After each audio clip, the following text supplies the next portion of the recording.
నటరత్న ఎన్టీఆర్ 1971లో 9 చిత్రాల్లో నటించారు. వీటిల్లో 8 బ్లాక్ అండ్ వైట్ చిత్రాలు. తెలుగు సినిమాల్లో రంగుల వైభవం మొదలైన ఆ రోజుల్లో మిగిలిన రంగుల చిత్రాల ముందు ఎన్టీఆర్ నలుపు తెలుపు చిత్రాలు వెలవెలపోయాయి.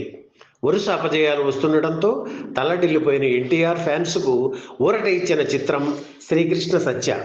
తన సొంత బ్యానర్లో ఎన్టీఆర్ నిర్మించిన తొలి కలర్ చిత్రం ఇది.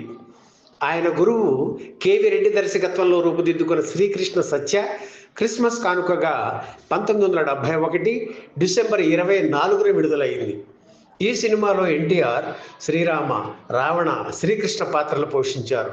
విశ్వనట చక్రవర్తి ఎస్వి రంగారావు మహిరావణ, దుర్యోధన పాత్రలో నటించారు. దేవిక రుక్మిణిగా, జయలలిత సత్యభామగా, నారదుడుగా కాంతారావు నటించారు. పింగళి మాటల రాయిగా పిండియాల సంగీత దర్శకత్వం వహించారు. మధుర గాయని సుశీల పాట ఒక్కటి కూడా లేని చిత్రం ఆ రోజుల్లో ఇదే మొదలు. జయలలితకు ఎస్ జానకి పాటలు పాడారు. శ్రీకృష్ణ సత్య చిత్రం నిడివి 24 రీళ్లు. అప్పటికి తెలుగులో అదే పెద్ద సినిమా. అతి నిడివి కారణంగానే శ్రీకృష్ణ సత్య చిత్రం అంతగా ఆడలేకపోయిందని అంటారు. తన గురువు కేవీ రెడ్డి తీసిన చిత్రం నిడివి తగ్గించడానికి ఎన్టీఆర్ అప్పట్లో ఒప్పుకోలేదు.